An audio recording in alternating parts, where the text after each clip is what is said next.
इस क्लास तक के लेक्चर में हमने ये एक बार फिर से समझ लिया था कि without adjustment final accounts are prepared in what manner. Adjustment की जरूरत क्या है? इट इज नॉट ऑलवेज कि हमने कोई गलती की होती है दैट्स व्हाई एडजस्टमेंट करना पड़ता है, ऐसा जरूरी नहीं है।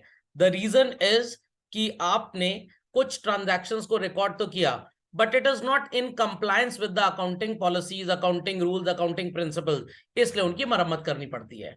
लास्ट टाइम जैसे हमने एग्जांपल देखा था कि भाई सैलरी का पेमेंट तो हमने कर दिया लेटेस्ट से 18,000 का, बट वो 12 मंथ्स का नहीं, इट इज फॉर 15 मंथ्स। तो is it a justified practice कि 15 महीने की सैलरी पीएल में रिकॉर्ड की जाए जो कि 12 महीने के लिए बनता है? Answer, is it a justified practice? No. PL is prepared at the end of 12 months, तो वहां पे एक्सपेंस भी कितने मंथ्स का रिकॉर्ड होना चाहिए? 12 मंथ्स का। बट अगर आप 15 मंथ्स का एक्सपेंस रिकॉर्ड करके बैठे हैं तो गलती आपने कहां पे की हुई है? You have recorded excess expense. Yes और नो चिल्ड्रन? तो एक्सेस एक्सपेंस क्या सही है रिकॉर्ड करना? नो। क्या रेपरकशंस होंगे उसके, क्या गड़बड़ी होगी? एक्सेस एक्सपेंस जब आप रिकॉर्ड करके बैठते हैं तो आपका प्रॉफिट धड़ाम से नीचे चला जाएगा, गिर जाएगा, और फिर टैक्स डिपार्टमेंट भड़ाम से धम धम आपको खोपड़े पे डंडा बरसाएगा। तो recording excess expense will lower down your profits and accordingly you would be paying lesser taxes. क्या ये बात सही है? बिल्कुल भी नहीं। ओके, इसलिए हमको एडजस्टमेंट करना पड़ता है। इफ आई से कि आपने वेजेस एम्प्लॉय की पे करनी है 10,000 but you have paid only 8,000, how much is yet to be paid? Two. उस बेचारे ने नौकरी तो पूरे 10,000 की करके दे दी बट आपने पेमेंट किया सिर्फ 8 का, बट काम तो पूरा 10 का दिया है, सर्विस उसने पूरी 10 की दी है, कॉस्ट आपको पूरे 10 की मिली है, बेनिफिट पूरे 10 का मिला है, तो भाई एक्सपेंस भी कितना होना चाहिए? पूरा 10 होना चाहिए। बट एज आई सेड हमने कितना रिकॉर्ड किया है? सिर्फ 8। तो how this 8 would become 10? By adding 2,000 rupees in the name of what is known as children outstanding expense. और जब तक आप ये पैसा दे नहीं देते उस एम्प्लॉय को, he happens to act as your creditor. तो भाई ट्रेडिंग अकाउंट बनाते समय आप 8 + 2 10 वेजेस कर देंगे, और क्रेडिटर को आप बैलेंस शीट में किस साइड पे लिखते हैं? आउटस्टैंडिंग वेजेस के नाम पे। ये एक क्रेडिटर ही है बट आप लिखेंगे outstanding wages will appear on the liability side. तो ये बात समझ में आ गई इनफॉर्मली कि क्यों एडजस्टमेंट्स को या कैसे एडजस्टमेंट्स को रिकॉर्ड करना है? पक्का? चलिए, तो एक एक करके इन 40 एडजस्टमेंट्स को पढ़ते हैं। अली बाबा 40 चोर, समझ में आ गया? मैं अली बाबा हूं और ये 40 चोर हैं। समझ में आ गया अली बाबा 40 चोर की कहानी कहां से बनी थी? चलिए, तो ये कहानी यहीं से ओरिजिनेट हुई थी। अब आगे चलते हैं। तो सबसे पहला एडजस्टमेंट चिल्ड्रन आपको क्या नजर आ रहा है? Closing stock. तो moral of the story is this कि हम गुड्स खरीदने की एंट्री करते हैं, हम गुड्स बेचने की एंट्री करते हैं। कभी आपने सुना है कि हमने क्लोजिंग स्टॉक की जर्नल एंट्री की हो? नो। तो क्लोजिंग स्टॉक जनरली अपीयर कहां पे करता है? ट्रायल बैलेंस के बाहर। और मैंने लास्ट क्लास में आपको बताया था ये जरूरी नहीं है कि anything that appears outside the trial balance is only adjustment. कभी कभी ट्रायल बैलेंस के अंदर भी आपको एडजस्टमेंट मिलेंगे। What it clear? कैसे मिलेगा आपको? Not to worry. तो हाउ टू रिकॉर्ड दिस आपको पता है। ट्रेडिंग अकाउंट की क्रेडिट साइड में आप बाय क्लोजिंग स्टॉक लिखेंगे and then it is a belonging going concern concept के accordingly we'll be showing where in balance sheet children? On the asset side. तो trading account की credit side में by closing stock and asset side of balance sheet में आपको closing stock लिखना है। इतनी कहानी सबको समझ में आ गई? पक्का? और ये कोई नई चीज नहीं है, ऑलरेडी ये काम आपने विदाउट एडजस्टमेंट में हमेशा किया हुआ है। Understood this? चलिए, बट कभी कभी ऐसा भी होगा कि आपका ये जो क्लोजिंग स्टॉक है चिल्ड्रन ये बाहर नहीं नजर आएगा। कहां नजर आएगा? ट्रायल बैलेंस के अंदर। एक बंदर घर के अंदर, मूवी देखी होगी आपने, डंस्टन चैक्सन। तो ये जितने एडजस्टमेंट वाले आइटम्स आपको मिलेंगे ये बाहर भी होते हैं और कभी कभी अंदर भी होते हैं। पहले तो आप मेरी बात एक ध्यान से सुन लीजिए। Anything which comes in trial balance comes from where children? Very good. और जो लेजर में आएगा वो कहां से आएगा? जर्नल से आएगा या journal proper and subsidiary book से आएगा? Is that understood well? तो अगर कोई भी चीज जर्नल या journal proper and subsidiary book में रिकॉर्ड हुई, फिर लेजर में रिकॉर्ड हुई, फिर ट्रायल बैलेंस में आ गई, इसका मतलब उसका डुअल एस्पेक्ट ऑलरेडी कंप्लीट हो चुका है, वो गड़बड़ी नहीं है, तो वो ट्रायल बैलेंस के अंदर आई है। तो it is now when appearing inside the trial balance children, ध्यान दीजिएगा मेरी बात पे, दो एस्पेक्ट्स पे रिकॉर्ड नहीं होगा। आई रिपीट, दो एस्पेक्ट्स पे रिकॉर्ड नहीं होगा। It will be recorded only at one aspect. Sir ऐसा क्यों? क्योंकि भाई ऑलरेडी उसका जर्नल प्रॉपर के थ्रू लेजर में dual aspect has got completed. तो आपको कहां पे उसको सिर्फ एक जगह रिकॉर्ड करना है। क्या ट्रायल बैलेंस के अंदर दिए हुए परचेज को 2 जगह लिखते थे? परचेज रिटर्न को सेल रिटर्न को 2 जगह लिखते थे? Only return at 1 place. Closing stock को 2 जगह लिखते हैं। क्यों लिखते हैं ट्रेडिंग की क्रेडिट में? लोगों को याद होना चाहिए, मैंने इसके ऊपर भी काफी प्रवचन दिया हुआ है पिछली क्लासेस में, एज पर मैचिंग कॉन्सेप्ट। क्योंकि ये वो गुड्स हैं जो खरीदे तो थे, कहीं ना कहीं परचेज के अंदर या ओपनिंग स्टॉक के अंदर ऑलरेडी हैं, बट सेल नहीं हो पाए, तो इसके अंदर से इनको हटाना है, रिमूव करना है। तो either you will subtract, but ऐसा कोई प्रोविजन नहीं है, that's why we put it on the credit side. याद आया क्लोजिंग स्टॉक क्यों लिखते हैं क्रेडिट साइड में? ये कंफ्यूज तो नहीं होगा लोग, सर क्योंकि ओपनिंग डेबिट में रहता है ना, ये भी यही रहे, दोनों साथ साथ रहेंगे, अच्छा लगेगा सर। समझ में आ गई बातें? चलिए, तो पहले आपको ये पता होना चाहिए कि भाई क्लोजिंग स्टॉक ट्रायल बैलेंस के अंदर आएगा कैसे। ट्रायल बैलेंस चैप्टर सबने पढ़ा हुआ है। ट्रायल बैलेंस के अंदर कभी कभी आपको कॉस्ट ऑफ गुड्स सोल्ड मिलता था, और कभी कभी चिल्ड्रन क्या मिलता था? In that case closing stock हमेशा ट्रायल बैलेंस के अंदर अपीयर करता। आई रिपीट, ट्रायल बैलेंस के अंदर। कॉस्ट ऑफ गुड्स सोल्ड का फॉर्मूला याद है लोगों को? It's opening stock plus purchases minus purchase return plus direct expenses minus closing stock. और एडजस्टेड परचेजेस का हमारा क्या फॉर्मूला है चिल्ड्रन, बताइएगा जरा। What is the formula for adjusted purchases? इसी से मिलता जुलता है, opening stock plus purchases minus purchase return minus closing stock. सिर्फ डायरेक्ट एक्सपेंस आप ऐड नहीं करते हैं। अब ध्यान से मेरी बात सुनिएगा, ट्रेडिंग अकाउंट की क्रेडिट साइड में हम क्लोजिंग स्टॉक लिखा करते हैं, यस और नो? क्यों लिखा करते हैं? अभी मैंने आपको बताया, ये वो गुड्स हैं जो खरीदे तो थे बट सेल नहीं हो पाए। जब सेल नहीं हो पाए, क्या इन्होंने आपको बेनिफिट दिया? नहीं दिया। Very good. जब बच्चों इन्होंने बेनिफिट ही नहीं दिया, मान लीजिए 20,000 रुपए का ओपनिंग स्टॉक था और 4 लाख रुपए के गुड्स आपने खरीदे थे, total what amount of goods do you possess? 420। 420 में 65,000 का सामान तो बिका ही नहीं, तो कितने रुपए का सामान बिक गया? माइनस करके कैलकुलेट हो जाएगा, रफली ये 3,55,000 आएगा, यस और नो? 355 के गुड्स आपने कुछ पर्टिकुलर अमाउंट पे बेचे, जिसे हम क्या बोलते हैं? सेल्स, और आपको प्रॉफिट हो गया। तो क्लोजिंग स्टॉक को क्रेडिट में लिखने का मतलब हमने एक तरह का सब्ट्रैक्शन करना है, यस और नो?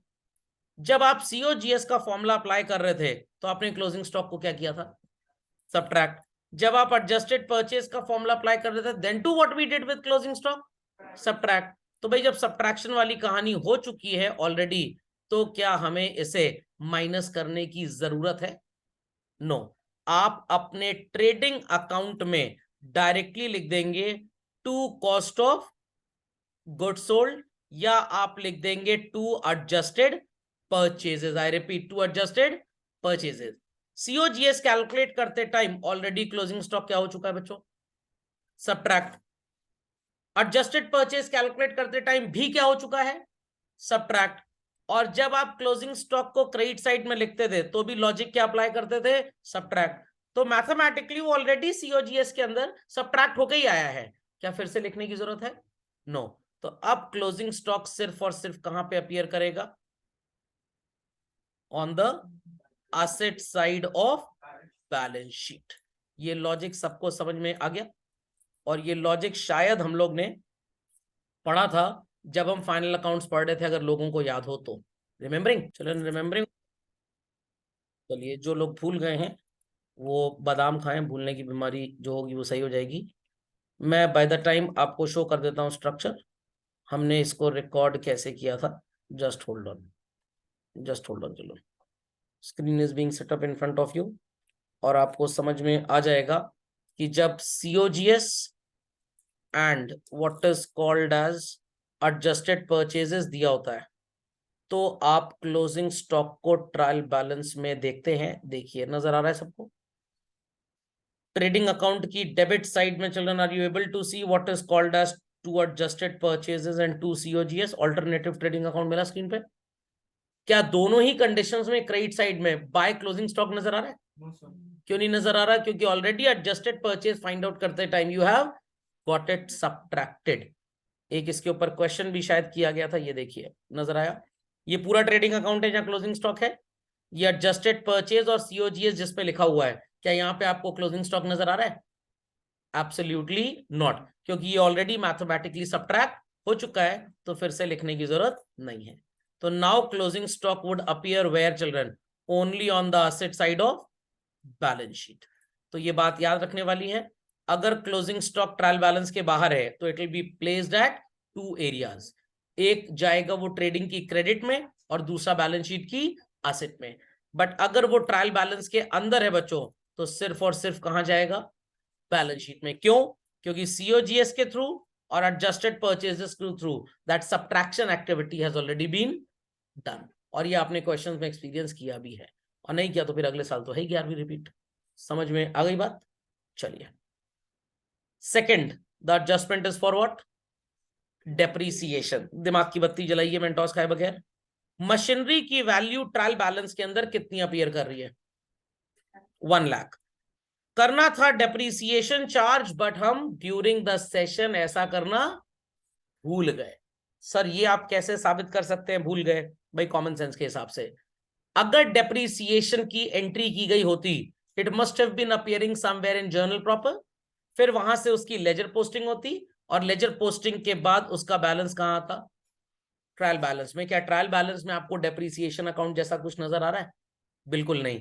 दिस प्रूव्स कि हमने डेप्रीसिएशन की लिखा पढ़ी नहीं की। तो अब दो बातें आती हैं भाई। Children, depreciation is an expense और लॉस, ये सबको क्लियर होगा। And finally it reduces our asset, yes और no? It reduces the value of asset. Before we proceed further, I hope so सबने सीओजीएस और एडजस्टेड परचेज ट्रायल बैलेंस में लिख लिया है ऑलरेडी। पीडीएफ नोट्स में भी और जो वर्कबुक आपको दी गई है उसमें सीओजीएस तो है, एडजस्टेड परचेज आप लिख लीजिए, तो आपको दोनों बातें याद हो जाएंगी कि दोनों ही कंडीशंस में सीओजीएस ट्रायल बैलेंस के अंदर रहेगा, but while preparing trading account आप क्लोजिंग स्टॉक को ट्रायल बैलेंस में इस कंडीशन में नहीं लिखेंगे। याद हो गई बात? याद हो गई बात? पक्का? कंफर्म? नेक्स्ट, डेप्रीसिएशन पे आते हैं। तो depreciation ultimately is a loss basically. समझ में आ गई बात? और ये एसेट की वैल्यू को बच्चों बढ़ाएगा कि गिराएगा? गिराएगा। Is that clear? तो अगर ड्यूरिंग द ईयर हम जागे होते, we could have recorded it, but हम तो कुंभकर्ण की तरह सो रहे थे और हम डेप्रीसिएशन की लिखा पढ़ी करना भूले। तो अब आप इसे पीएल में डेबिट कर देंगे और एसेट की वैल्यू में से अमाउंट ऑफ डेप्रीसिएशन डिडक्ट कर लेंगे। तो पीएल में कैसे डेबिट करेंगे आपके सामने है। What is 10% of 1 lakh? 10% of 1 lakh is what children? 10,000। तो पीएल में डेबिट हो गया, एंड मशीनरी 1 लाख की ट्रायल बैलेंस के अंदर थी। You will subtract depreciation 1 lakh में से 10,000, तो कितना आ जाएगा? Understood how we did this? कोई डाउट तो नहीं है? क्या जरूरी है हमेशा डेप्रीसिएशन ट्रायल बैलेंस के बाहर ही रहे? नो, हो सकता है वो ट्रायल बैलेंस के अंदर आ जाए। तो लेट्स अंडरस्टैंड कि ये अंदर आएगा कैसे। Check out your workbooks. Transaction आपको मिल रहा होगा बॉट मशीनरी फॉर ₹1 लाख, मिल गया? Bought machinery for ₹1 lakh. Journal entry machinery खरीदने की क्या होती है भाई? Machinery to bank. And then उस पर डेप्रीसिएशन चार्ज करने की जर्नल एंट्री क्या होती है? Depreciation to machinery. तो ड्यूरिंग द सेशन अगर हम जगे होते और हमने सबसे पहले एंट्रीज कर ली होती, देन एंट्री करने के बाद लेजर में मशीनरी का अकाउंट बनाया होता, to bank 1 lakh, depreciation 10,000, what is carried down children? और ब्रॉट डाउन भी कितना आ रहा है? 90। एंड डेप्रीसिएशन में लिखेंगे आप to machinery, carried down 10 and brought down 10। तो मशीनरी का ब्रॉट डाउन किस साइड पे है? डेबिट। और डेप्रीसिएशन का ब्रॉट डाउन भी किस साइड पे है? डेबिट। तो they have which type of balance? Debit balance. तो ट्रायल बैलेंस में आपको मशीनरी की वैल्यू कितनी नजर आ रही है? मशीनरी की वैल्यू 90,000। और डेप्रीसिएशन की? कितने की मशीनरी आपने खरीदी थी बच्चों जो आज आपको नजर आ रही है 91 लाख, और ट्रायल बैलेंस तक पहुंचते पहुंचते it has gone down to, दिमाग की बत्ती जलाइए, क्या फिर से आपको डेप्रीसिएशन माइनस करना पड़ेगा? क्यों नहीं माइनस करना पड़ेगा? दो रीजंस हैं। पहला, क्या ट्रायल बैलेंस के बाहर आपको एडजस्टमेंट में डेप्रिसिएशन कहीं नजर आ रहा है? नो। दूसरा, ऑलरेडी डेप्रिसिएशन माइनस करने के बाद ही 90 आ रहा है, तो जब एक बार ऑलरेडी डेप्रिसिएशन हम रिकॉर्ड कर चुके हैं, एसेट को रिड्यूस कर चुके हैं, क्या इसको फिर से रिड्यूस करेंगे? Not at all. तो अब ये डेप्रिसिएशन कहां अपीयर करेगा? पीएल अकाउंट में, and machinery asset side of balance sheet में अपीयर करेगी। तो कुछ बच्चे इस चीज को रट लेते हैं क्लोजिंग स्टॉक के टाइम से कि अगर एडजस्टमेंट वाला आइटम अंदर चला गया तो वो कहां अपीयर करेगा? Does this thing follow in case of depreciation children? No. तो क्लोजिंग स्टॉक जैसा आइटम है तो वो बैलेंस शीट में जाएगा, डेप्रिसिएशन जैसा आइटम है तो कहां जाएगा? पीएल में। ऐसा क्यों भाई? ट्रायल बैलेंस में 5 तत्व कौन कौन से होते हैं? Asset, expense, liability, capital and income. तो क्लोजिंग स्टॉक एसेट है इसलिए बैलेंस शीट में गया, डेप्रिसिएशन इज एन एक्सपेंस इसलिए प्रॉफिट एंड लॉस में जाएगा। ये कंफ्यूजन नहीं होना चाहिए सर, ट्रेडिंग में क्यों नहीं जाएगा भाई? Is it a direct expense? क्या इसका बाइंग से कोई लेना देना है? इसलिए ये ट्रेडिंग में नहीं जाएगा। समझ गए बात को चिल्ड्रन? बात को समझ गए? चलिए, outstanding expense. What is the amount of wages or salaries we happen to see inside the trial balance? 25,000. बाहर कुछ इंफॉर्मेशन है, पहले इसका मतलब समझिए। वेजेस और सैलरीज आउटस्टैंडिंग या येट टू बी पेड या अनपेड या ड्यू। हिंदू, मुस्लिम, सिख, ईसाई आपस में है सब भाई भाई, बहन बहन नहीं हो सकते, मौसी मौसी नहीं हो सकते, चाचा चाचा होंगे। ये किसी भी नाम से आए, इनका मतलब एक ही है।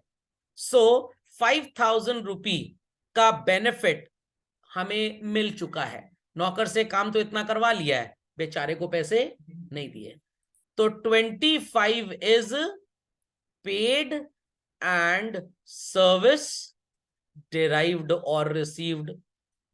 5,000 is unpaid and service derived or received. इन दोनों में कुछ कॉमन नजर आ रहा है 25 और 5 में? प्लीज ये मत बोलिएगा हाँ सर 5,000 कॉमन है। दोनों में सर्विस रिसीव हो चुकी है। Service derived of a short term nature children is called as what? Expense. But trial balance के अंदर आपको नजर कितना आ रहा है? ओनली 25। कैसे 25 30 बनेगा चिल्ड्रन? प्लस करके। तो अगर वेजेस जैसा आइटम है तो ट्रेडिंग में, सैलरी जैसा आइटम है तो पीएल में, आप प्लस कर देंगे and 25 would become how much children? 30,000 rupees. इतनी बात सबको समझ में आई? नहीं समझ में आई? पक्का? Confirm? And this amount is yet to be paid.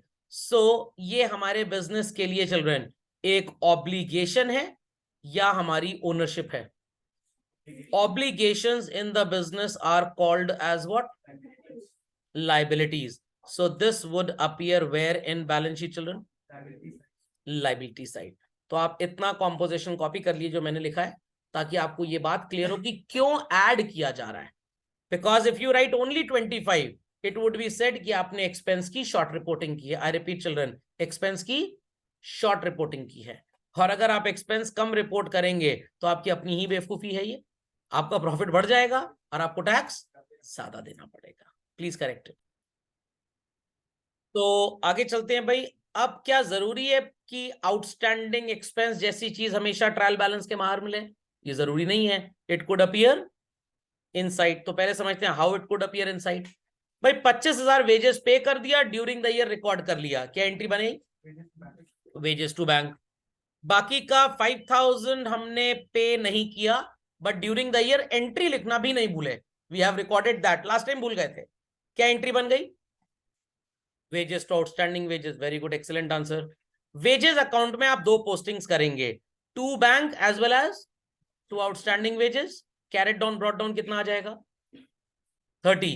अब क्या फिर से 30 में 5 जोड़ने की जरूरत है आउटस्टैंडिंग के नाम पे? Now it has already been included. Already been included. ध्यान से समझना है कि जब ट्रायल बैलेंस के बाहर रहेगा तो दो एस्पेक्ट्स, अंदर रहेगा तो एक। वो कौन सा एक होगा वो तभी समझ में आएगा जब ये चीज आप समझेंगे। और हर बुक में आपको क्वेश्चन मिलेगा, हर जगह क्वेश्चन मिलेगा। आउटस्टैंडिंग वेजेस कभी बाहर होगा कभी अंदर होगा, बट लोग समझ ही नहीं पाते कि हमें क्यों मना किया जा रहा है। If it is given inside उसे ऐड वैड करने की जरूरत नहीं है। उसका रीजन आपको आपके सामने ही समझ में आ रहा है। ऑलरेडी 30 के अंदर हम उसे जोड़ चुके हैं, क्या फिर से ऐड करेंगे आप?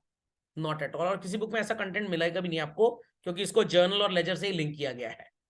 सो अल्टीमेटली आउटस्टैंडिंग वेजेस में क्या पोस्टिंग करेंगे, जरा दूसरी वाली जर्नल एंट्री देख के बताए लोग मेरे को। By wages to balance carried down आ जाएगा 5 और ब्रॉड डाउन आ जाएगा 5। सो चिल्ड्रन ये ब्रॉड डाउन डेबिट में है तो हो गया डेबिट बैलेंस, एंड ये ब्रॉड डाउन क्रेडिट में है तो हो गया क्रेडिट बैलेंस। तो ट्रायल बैलेंस में अब आपको वेजेस नजर आएगा 30 और आउटस्टैंडिंग वेजेस कितना नजर आएगा 5। दिमाग की बत्ती जलाइए मेंटोस खाए बगैर। इस 30 के अंदर 5 आउटस्टैंडिंग ऑलरेडी जुड़ा है पहले से, आप ऊपर देख चुके थे। यस और नो चिल्ड्रन? क्या फिर से ऐड करने की जरूरत है? No. So this would appear as an expense. अगर डायरेक्ट है तो ट्रेडिंग अकाउंट में, इनडायरेक्ट होता तो कहां जाता? प्रॉफिट एंड लॉस अकाउंट में। और वेजेस आउटस्टैंडिंग बैलेंस शीट में किधर को नजर आएगा? लायबिलिटी साइड में। Any doubts? Many doubts on this? ये debit balance credit balance note कर लीजिए। 5000 से जो इंडिकेटिव एरो है इसको भी नोट कर लीजिए। सो चिल्ड्रन पीपल अंडरस्टूड कि आउटस्टैंडिंग जैसी चीज बाहर भी आ सकती है एज वेल एज अंदर भी। If it appears outside we will post it at 2 places. Why? क्योंकि डुअल एस्पेक्ट कंप्लीट करना है। But if it is coming inside the trial balance children, तो it is coming from where inside the trial balance? From the ledger. और ledger में कहां से आया था? जर्नल से। तो डुअल एस्पेक्ट ऑलरेडी कंप्लीट हो चुका है, आपको फिर से कंप्लीट करने की जरूरत नहीं है। Update super quickly. तो आउटस्टैंडिंग के बाद we have the category of what children? Prepaid. ध्यान से सुनिएगा, अगेन कोई बहुत बड़ी रॉकेट साइंस नहीं है। ट्रायल बैलेंस के अंदर वेजेस की वैल्यू कितनी अपीयर कर रही है चिल्ड्रन? 25,000। मैं यहां पे एक एग्जांपल लूंगा इस एडजस्टमेंट के साथ। क्वेश्चन कह रहा है प्रीपेड मतलब टाइम से पहले पे कर दिया, और पेड इन एडवांस, और अनएक्सपायर्ड। अनएक्सपायर्ड का मतलब मनी आउटफ्लो हो चुका है बट इस कॉस्ट का बेनिफिट आपको अभी तक नहीं मिला। और वैल्यू कितनी बताई जा रही है बच्चों? तो it is paid but out of this ₹5,000 worth of benefit is not derived. अब लोग बोलेंगे सर ये भविष्यवाणी कहां से हो गई? ये भविष्यवाणी एडजस्टमेंट से हुई है। एडजस्टमेंट कह रहा है कि 5,000 रुपए प्रीपेड है, मतलब आपने अगले सेशन का पैसा आज ही दे दिया। तो आउट ऑफ 25 चिल्ड्रन बेनिफिट कितने पैसे का मिला? 25,000 में 20,000 का ही तो बेनिफिट मिलेगा, क्योंकि 5 आपने एक्स्ट्रा पे किया जिसका बेनिफिट आपको इस साल नहीं मिला। तो बेनिफिट कितने का मिला चिल्ड्रन? 20 का। कौन सी मैथमेटिक्स यूज की जाए? Plus minus multiplication divide square root cube root square वगैरह वगैरह, जो 25 को 20 कर दे। Very good. तो वेजेस 25 पे किया है बट ये बेनिफिट हमको मिला ही नहीं है, तो what will do children? Minus कर देंगे। तो हमारा सो कॉल्ड बेनिफिट कितने रुपए का हुआ? 20,000 रुपी का। Understood this? ये जो आपने एक्सेस पेमेंट किया, आई रिपीट, ये आपने एक्सेस पेमेंट किया है। सो द पर्सन जिसको ये पैसा दिया गया है ही इज इंडेटेड टू अस, और जो भी इंसान आपको इंडेटेड होता है ही एक्ट्स एज व्हाट चिल्ड्रन?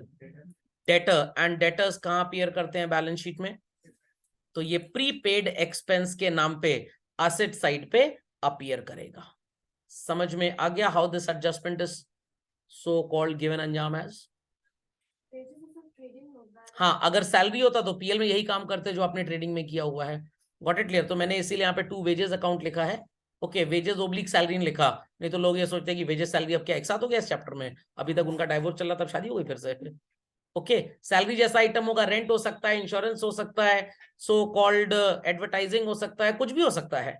तो बस प्रीपेड का मतलब यही कि आपने जो पैसे दिए हैं आपको उसका बेनिफिट नहीं मिल रहा। तो आपका स्कूल का सेशन मान लीजिए 12 महीने का है, आपको फीस देनी है 4,000 रुपी के हिसाब से 48,000, बट बाय मिस्टेक आपके पापा ने 50,000 रुपीज का चेक काट के स्कूल को दे दिया।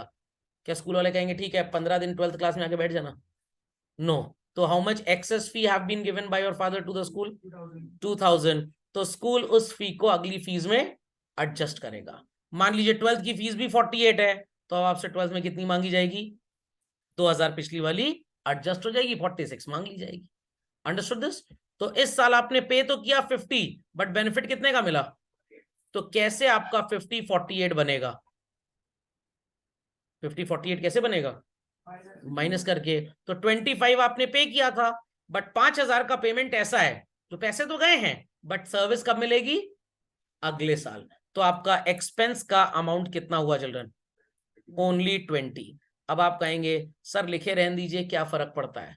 और सर कैसे पहचान में आएगा कि हमने गड़बड़ी की है? ये सबसे बड़ा क्वेश्चन है ना sir. Who would get to know कि हमने गड़बड़ी की है? पहले तो आप मेरे को शायद ये बता देंगे कि 25,000 लिखने से फायदा है कि 20,000 लिखने से फायदा है आपका? बताइए। बेनिफिट गया भाड़ में। आपको 20,000 रुपए वेजेस लिखने से ट्रेडिंग में फायदा मिलेगा या 25,000 लिखने से फायदा मिलेगा? 25 लिखने से फायदा मिलेगा। ज्यादा एक्सपेंस लिखोगे तो प्रॉफिट धड़ाम से गिरेगा और आपको भारत सरकार को टैक्स कम देना पड़ेगा। तो आपका बेनिफिट किसमें है? तो सर 25 लिखते हैं, क्यों अननेसेसरी आप एक्सपेंस कम करवा रहे हैं? आप अगर एक छोटा मोटा सोल प्रोप्राइटर हैं, 2-4 हजार की धांधलेबाजी करें, शायद सरकार आपको ना पकड़ पाए। बट अगर आप एक बड़े बिजनेसमैन हैं, आपके यहाँ ऑडिटर है, तो ऑडिटर चेक करेगा। तो सर ऑडिटर क्या चेक करेगा? वो चेक करेगा कि हमने अपने नौकर के बैंक अकाउंट में 25,000 ट्रांसफर किया है कि नहीं किया। तो हमने तो ट्रांसफर किया है। वो बेवकूफ नहीं, वो ऑडिटर है। वो कहेगा मेरे को अपने एम्प्लॉय का अटेंडेंस रिकॉर्ड सबसे पहले दिखाइए। वो देखेगा कि एम्प्लॉय सारे दिन प्रेजेंट है, उसने कोई छुट्टी नहीं ली, तो सैलरी जितनी अग्रीड है as per rule of employment उतनी उसको देनी चाहिए। फिर वो कहेगा मेरे को जरा अपॉइंटमेंट सर्टिफिकेट दिखाइए अपने एम्प्लॉय का। फिर एम्प्लॉयमेंट रजिस्टर खुलवाया जाएगा कि उसको इस साल में कितनी सैलरी मिलनी थी। वहां से सच सामने आ जाएगा कि उसको मिलनी थी 20,000 सैलरी, बट उसके अकाउंट में ट्रांसफर कितना किया गया? 25,000। भाई पहला ऑब्जेक्शन तो यहां पे उठेगा। क्यों इतने आप सो कॉल दानी इंसान बन रहे हैं कि उसके रूल के अकॉर्डिंगली सैलरी 20 है, बट आपने कितना दिया? 25। आप बोलेंगे भाई बीच में सैलरी बढ़ानी पड़ी वगैरह वगैरह वगैरह।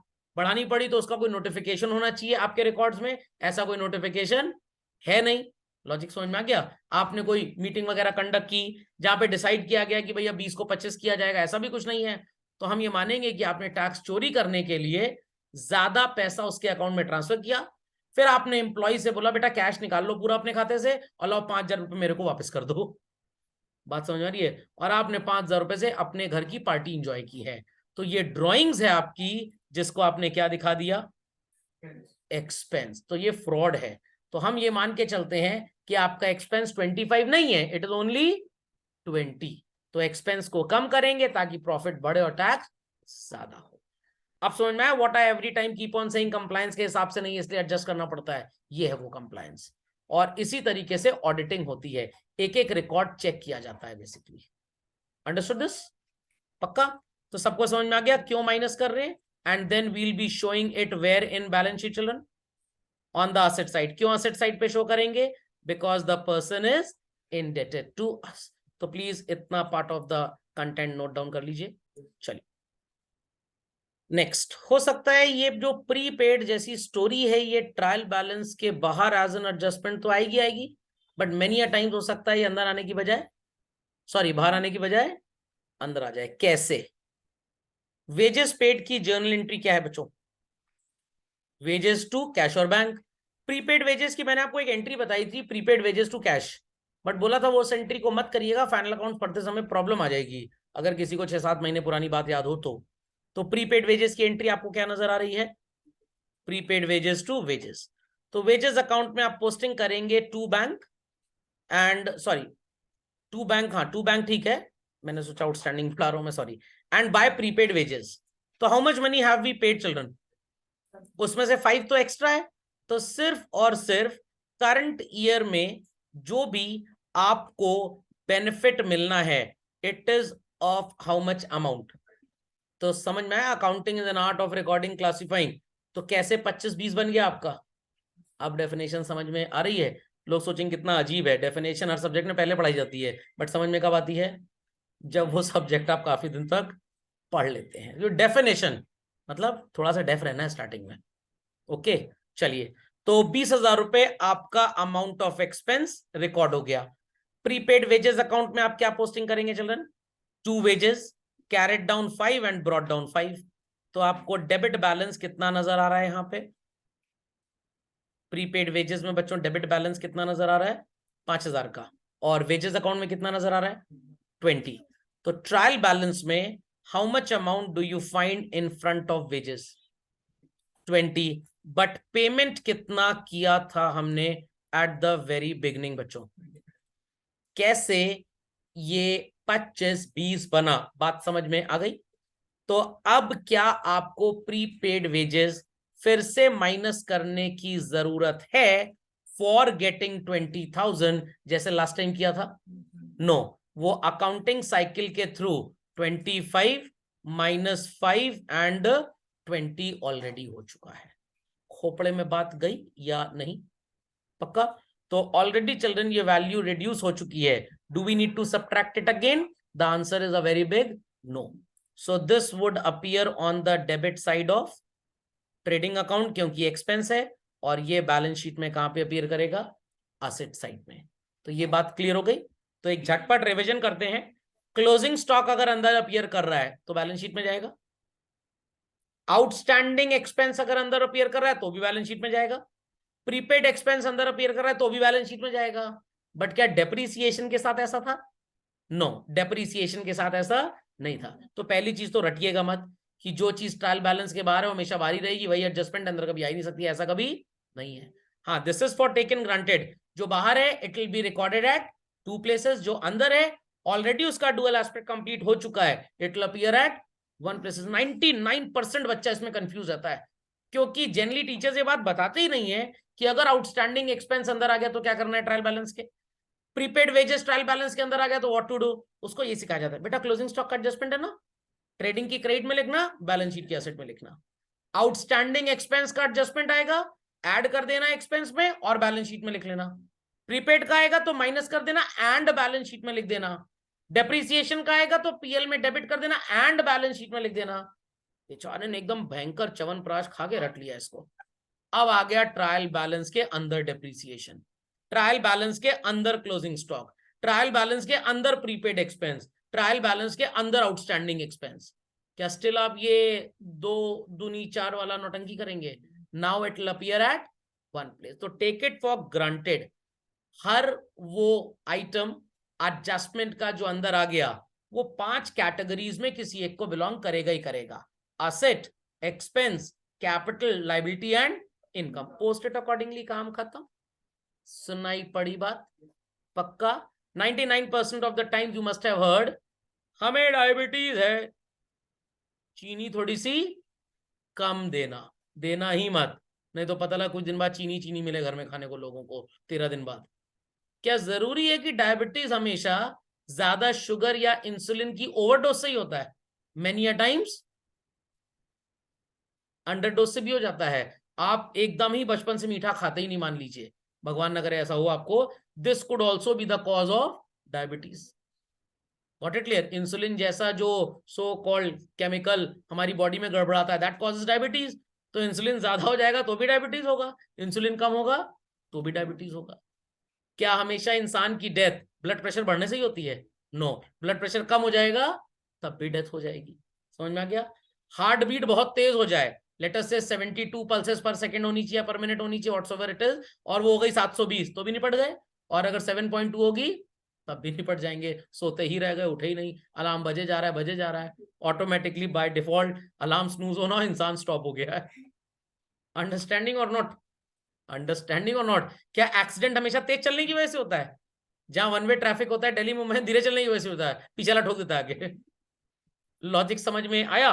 तो एवरीथिंग हैज 2 साइड्स बेसिकली। तो ये मत सोचिएगा कि डेप्रीसिएशन वाला आइटम जैसे ट्रायल बैलेंस के बाहर अपीयर करने में 2 जगह रिकॉर्ड होता है, अंदर भी अपीयर होगा तो वो 2 जगह होगा। नेवर नेवर नेवर, अंदर अपीयर हो रहा है तो 1 जगह, क्योंकि ऑलरेडी डुअल एस्पेक्ट उसका कंप्लीट हो चुका है। Any many doubts? पक्का? प्रयागराज की पावन संगम धरती पे लोग बाहर से आते हैं संगम स्नान करने और लोटा लोटा भर जल भर के ले जाते हैं कि चल के उसमें रूह अफ़ज़ा मिला के पियेंगे, ऑरेंज जूस मिला के पियेंगे, आत्मा तृप्त हो जाएगी। बट जो इलाहाबाद के लोग हैं वो सिर्फ नहा के चले आते हैं, वो लोटा भर गंगा जल लेकर नहीं आते। क्यों नहीं आते? क्योंकि ऑलरेडी उनके शहर में ट्रायल बैलेंस के अंदर, तो इलाहाबाद में लोग रह रहे हैं उनमें समझ लीजिए गंगा जी ट्रायल बैलेंस के अंदर है, और जो बाहर से आ रहे हैं ट्रायल बैलेंस के नहाएंगे भी और घर भी लेके जाएंगे। नहाना मतलब ट्रेडिंग पीएल, आए नहाए धोए खर्चा पानी के चले गए। घर में पूरा गैलन गंगा जल का ले गए, असेट बिलोंगिंग असेट साइड में अपीयर कर रहा है। गए थे गंगा मैया को दान, कुछ नहीं कर गए, लाइबिलिटी। बट जो लोग इलाहाबाद में रह रहे हैं वो असेट लाइबिलिटी जैसा या एक्सपेंस और इनकम जैसा एक ही काम करते हैं, बस याद रहेंगी बातें। तो इफ इट अपीयर्स आउटसाइड कितनी जगह प्लेस होगा, 2 जगह, और अगर इनसाइड अपीयर हो रहा है तो 1 जगह। क्या वो 1 जगह हमेशा बैलेंस शीट ही होगी, क्या हमेशा ट्रेडिंग पीएल होगा? वो नेचर ऑफ 5 पे डिपेंड करेगा, asset, expense, capital, liability and income. समझे कि नहीं समझे? पक्का? चले आगे चिल्ड्रन, चले आगे। अखरोट तो लोगों ने खाया होगा, अखरोट तो खाया होगा, बट अब अखरोट नहीं खाना है, अब अक्रूड इनकम है। Rent received from the tenant, कितना नजर आ रहा है? 75,000. So it is called as amount received for the services rendered. आपने अपनी बिल्डिंग ऑक्यूपाई करने की परमिशन, राइट्स किसी को दिए और उसने आपको 75 दे दिया। फीलिंग हैप्पी और सैड? Very good. 5,000 रुपए के ऊपर एक शब्द है, क्या लिखा हुआ चलन? अक्रूड। अक्रूड का छोटा भाई येट टू बी रिसीव्ड, इसका मतलब amount for services derived is yet to be received. अब कुछ लोग बोलेंगे सर जब मिलेगा तो रिकॉर्ड कर लेंगे, कौन अभी हमें 5,000 रुपए मिल गया है, हमें 5,000 अभी तो मिला नहीं, कितना मिला है? 75, तो let us record only 75। But मैं कह रहा हूं नहीं, ये गलत है। 75 आपको मिल चुका और 5 आपको मिलेगा। आपकी जो इनकम है that is how much children? तो सर हम 75 ही रिपोर्ट करते हैं ना, 5,000 और क्यों रिपोर्ट करें? वेरी गुड, बिल्कुल मत रिपोर्ट करिए। अगर आप ये इनकम रिपोर्ट नहीं करेंगे तो माना जाएगा कि आप अपनी इनकम को हाइड आउट कर रहे हैं, छुपा रहे हैं। छुपाएंगे तो फिर निर्मला आंटी को सब लोग जानते हैं, सूंघते सूंघते घर चली जाएंगी प्रेम पत्र दिए बगैर और डंडा मार के जेल में ले जाएंगे, आपने टैक्सी चोरी की है। सर पता कैसे लगेगा उनको?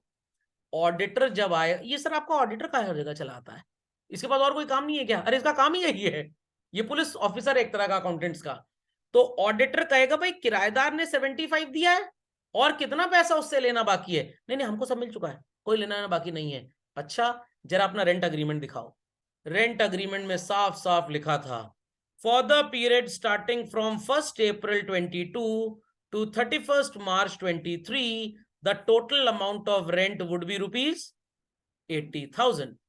वो कहेगा इसमें तो 80,000 लिखा है। हाँ वो किराएदार बीच में छोड़ के भाग गया था ना 1 महीने पहले, तो हमको पैसा कम मिला है। अच्छा पैसा कम मिला है, okay very good very good. पता लगा बैंक अकाउंट में पासबुक जो थी उसमें देखा गया है कि लास्ट मंथ में फ्लैट का मीटर रिचार्ज हुआ है। तो मीटर किस लिए रिचार्ज कराए थे? इलेक्ट्रिसिटी का भूत भड़काने के लिए। वहां पे कोई रह रहा होगा तभी तो इलेक्ट्रिसिटी का कंजम्पशन है। वहां जाके देखा तो किराएदार भैया पार्टी मना रहे थे, मतलब किराएदार ने स्टिल ऑक्यूपाई किया हुआ है प्रेमाइसेस। आपने किराया उससे बोला इस साल मत दो अगले साल देना, क्योंकि बुक्स में थोड़ी इनकम ज्यादा हो गई है, टैक्स ज्यादा देना पड़ रहा है। आपने किराएदार से पूछा भैया जगह का खाली कर दिए क्या? नहीं हमने तो खाली नहीं किया और हमारा खाली करने कोई विचार भी नहीं है। इन्होंने हमको बोला तुम्हारे मकान मालिक ने कि टैक्स अगले साल देना इस साल, सॉरी रेंट अगले साल देना इस साल मत दो ताकि मेरा कुछ टैक्स बच जाए। तो कौन झूठ बोल रहा है? किराएदार क्यों झूठ बोल रहा है? किराएदार से झूठ बुलवाया जा रहा है। समझ में आ गया? तो रेंटल अग्रीमेंट ये चीज बता देगा what is the actual amount of income. तो 75 इज रिसीव्ड इनकम है एंड ये वाला अमाउंट बच्चों is yet to be received. तो what is your accurate income? समझ में आया क्यों इनकम सही रिकॉर्ड करनी है? बिकॉज अगर 75 रिकॉर्ड करेंगे तो इट विल बी अज्यूम्ड कि आपने इनकम की अंडर रिपोर्टिंग की है। समझ में आ गया? जिससे आप सरकार का टैक्स पार करने की फिराक में थे। आपके गड़बड़ नापाक मंसूबों को निस्तो नाबूद किया जा रहा है। लॉजिक समझ में आया? तो ऑडिटर बड़ा खतरनाक आइटम है सर सीए से बोल देंगे ऑडिटर ठीक भेजना। सीए जो आपका होगा और जो ऑडिटर आपका होगा ये एक पर्सन नहीं हो सकते। By law they have to be two different institution जिनसे आप अकाउंटिंग या ऑडिटिंग करवाते हो। और क्योंकि आपको ये पैसा अभी भी लेना बाकी है अपने टेनेंट से, your tenant is actually your debtor and debtor appears where in balance sheet children? Asset side. खोपड़े में बात गई? पक्का? बट क्या जरूरी है कि हमेशा ये अक्रूड रेंट बाहर ही नजर आएगा? नो, कभी कभी ये हो सकता है ट्रायल बैलेंस के अंदर हो। इतना लोगों ने अपडेट कर लिया हो तो मैं आगे अंदर वाली बात बताऊं? पक्का? चलिए, कैसे अंदर जाएगा भाई? What is the entry for rent received children? Rent received की जर्नल एंट्री क्या होगी भाई? नहीं, जर्नल के हिसाब से जिन लोगों ने पढ़ा है, अनपढ़ गवारों से मैं आंसर नहीं मांग रहा हूं। कैश अकाउंट या bank account debit to rent, और अक्रूड रेंट की एंट्री होगी accrued rent account debit to rent. तो रेंट अकाउंट में आप पोस्टिंग करेंगे by bank and by accrued rent. तो 75 is received and 5 is yet to be received children. Total income कितनी हो गई आपकी? 80,000। अब ऑलरेडी इस 80 के अंदर बच्चों ये 5 जुड़ा हुआ है कि नहीं? क्या फिर से ऐड करने की जरूरत है? नो। और अक्रूड रेंट में आप लिखेंगे to rent and brought down आ जाएगा डेबिट में। कौन सा बैलेंस हो गया भाई? और रेंट में कौन सा बैलेंस था भाई? Very good. तो आप रेंट को देखेंगे in the credit balance list. How much? ये जो 80 आया है इसमें से रिसीव्ड कितना था? सिर्फ और सिर्फ 75। बट ट्रायल बैलेंस तक आते आते इसकी वैल्यू कितनी हो गई? तो ये ऑलरेडी 5 को इंक्लूड कर रहा है। क्या फिर से ऐड करने की जरूरत है बच्चों? नो। तो दैट्स व्हाई अब आपको ऐड करने की जरूरत नहीं है। Being an income it will be credited to profit and loss account. Accrued rent represent कर रहा है कि वो लैंडलॉर्ड सॉरी टेनेंट आपका डेटर है, और डेटर्स बैलेंस शीट में कहां आते हैं? एसेट साइड में आते हैं। तो अक्रूड रेंट कहां पे अपीयर करेगा? Asset side of balance sheet में। समझ में आ गई बात? पक्का? इतना अपडेट कर लीजिए, फिर आगे चलते हैं। तो ये एडजस्टमेंट्स जो हैं जब तक खत्म नहीं हो जाते, डेली आपको 2-4 बार भगवत गीता, कुरान, बाइबल, गुरु ग्रंथ साहिब की तरह मंत्र मारना है। इसका तोते की तरह रटने की जरूरत नहीं, just need to understand. Okay? और उसके बाद when you are on the questions आपको अपने आप ही याद हो जाएंगे। Update super quickly children. चलिए, the next in sequence children is known as pre received income. Cricket में सबसे ज्यादा ऑडियंस खुश कब होते हैं? जब 1 रन सिंगल लिया जाता है, 2 रन दौड़े जाते हैं, या सीधे स्वाइप शॉट 6 होता है तब।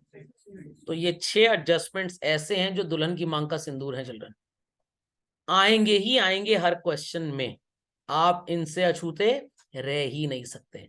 बताया था ना रेक्टिफिकेशन में टी अकाउंट 7 जन्मों का अटूट रिश्ता, तो ये 6 जन्मों का अटूट रिश्ता है। तो ये 6 तो हर क्वेश्चन में मिलने ही मिलने हैं। चलिए भाई, rent received is how much children? 75,000। Adjustment क्या बोल रहा है? Rent pre received. सर इसका क्या मतलब होता है? 75,000 आपको मिला है, करेक्ट? ये 5 ऑलरेडी पहले से इंक्लूडेड है इस 75,000 रुपी में। सुनाई पड़ी बात? बट नो कॉरस्पॉन्डिंग, लिख दीजिए इसको, सर्विस इज गिवन। हमने 75,000 रुपए जिनसे लिया रेंट, उनको हमने कोई भी 5,000 रुपए की सर्विस नहीं दी है। तो हमने उनको एक्चुअल सर्विसेज जो दी हैं, इट इज वर्थ 70,000 ओनली। जब हमने उनको सर्विस 70,000 की दी तो बच्चों हमारी इनकम भी कितनी मानी जाएगी? 70। बट आपके ट्रायल बैलेंस में वैल्यू कितनी लिखी है? What mathematics would make 75 as 70 children? Minus. तो जैसे प्रीपेड एक्सपेंस माइनस होता था, वैसे ही प्रीपेड इनकम भी क्या होती है? फर्क सिर्फ इतना होता है, डायरेक्ट होता प्रीपेड एक्सपेंस तो ट्रेडिंग में एडजस्ट होता, इनडायरेक्ट होता तो पीएल। इनकम तो सारी की सारी एक्सेप्ट सेल्स पीएल में ही जाती हैं, तो पीएल में आप इसे माइनस कर देंगे। खोपड़े में बात गई? खोपड़े में बात गई? अब आपने पैसे तो किसी से ले लिए हैं, बट क्या आपने उस पर्सन को सर्विस दी? नो। तो आपने पैसे ले लिए बट आपने सर्विस नहीं दी है, तो that person acts as what for you children? As a creditor. और क्रेडिटर बैलेंस शीट में कहां अपीयर करते हैं? लायबिलिटी साइड में। खोपड़े में बात गई? How this two sided adjustment would be affected children? नहीं समझ में आया? पक्का? चलिए अपडेट कर लीजिए इतना कंटेंट। चलिए, बट कभी कभी मेरे दिल में ख्याल नहीं आता है, ये जो प्री रिसीव्ड की वैल्यू है ये एडजस्टमेंट में अपीयर नहीं करेगी, ट्रायल बैलेंस के अंदर अपीयर करेगी। तो कैसे आएगी बे ट्रायल बैलेंस के अंदर? देखते हैं क्या जर्नल एंट्री होगी रेंट रिसीव्ड की बच्चों, कैश टू रेंट या bank to rent? Rent pre received की दो एंट्रीज मैंने सिखाई थी आपको, एक सिखाई थी cash to pre received rent और एक सिखाई थी रेंट टू प्री रिसीव्ड, या वही वाली काम आएगी। तो आप रेंट अकाउंट में पहले लिखेंगे बाय बैंक 75 और डेबिट में लिखेंगे टू प्री रिसीव्ड 5। तो ऑटोमेटिकली ये 75 की जो आपकी रिसिप्ट थी, it has been converted into an income of how much? 70,000। तो ऑटोमेटिकली अकाउंटिंग वे में children it has been subtracted, yes और नो? अकाउंटिंग वे में ऑलरेडी माइनस हो चुका है। I repeat children, accounting way में ऑलरेडी माइनस हो चुका है। तो बच्चों जब ये माइनस हो चुका है ऑलरेडी, इन दैट केस क्या फिर से माइनस करने की जरूरत है? बिल्कुल भी नहीं। तो rent to pre received rent account में आप क्या लिखेंगे? By rent. और ये कौन सा बैलेंस शो कर रहा है? Credit balance. Very good. So your income of 70,000 would appear in PL account and pre-received would appear on the liability side of balance sheet. Is that understood कि minus क्यों नहीं करेंगे? क्योंकि ऑलरेडी अकाउंटिंग साइकिल के through वो चीज minus होके ही आपकी इनकम आई थी। Any doubts? पक्का? चलिए कंप्लीट। बस अभी तक के एडजस्टमेंट्स में एक बात क्लियर हो गई कि closing stock, outstanding expense, prepaid expense, accrued income and pre received income, ये पांचों अगर ट्रायल बैलेंस के अंदर हैं तो ये बैलेंस शीट में जाएंगे। डेप्रीसिएशन पीएल में जाएगा, और बाहर है तो it will appear at two places. But again इसको भी मत रट लीजिएगा कि एडजस्टमेंट एक बार ट्रेडिंग पीएल में एडजस्ट होगा, दूसरी बार बैलेंस शीट में, ये भी जरूरी नहीं है। हो सकता है उसके दोनों एस्पेक्ट्स बैलेंस शीट में ही एडजस्ट हो जाए, हो सकता है उसके दोनों एस्पेक्ट्स ट्रेडिंग पीएल में ही एडजस्ट हो जाए। कितनी बार ऐसे भी एडजस्टमेंट्स आते हैं जिनको आपको इग्नोर करना पड़ता है, जो कहीं पे भी लिखे पड़े नहीं जाते, उन्हें कंटिंजेंट लायबिलिटी बोला जाता है। वो सिर्फ एज अ फुटनोट अटैच हो जाते हैं, बस उनकी कोई लिखा पढ़ी नहीं होती है।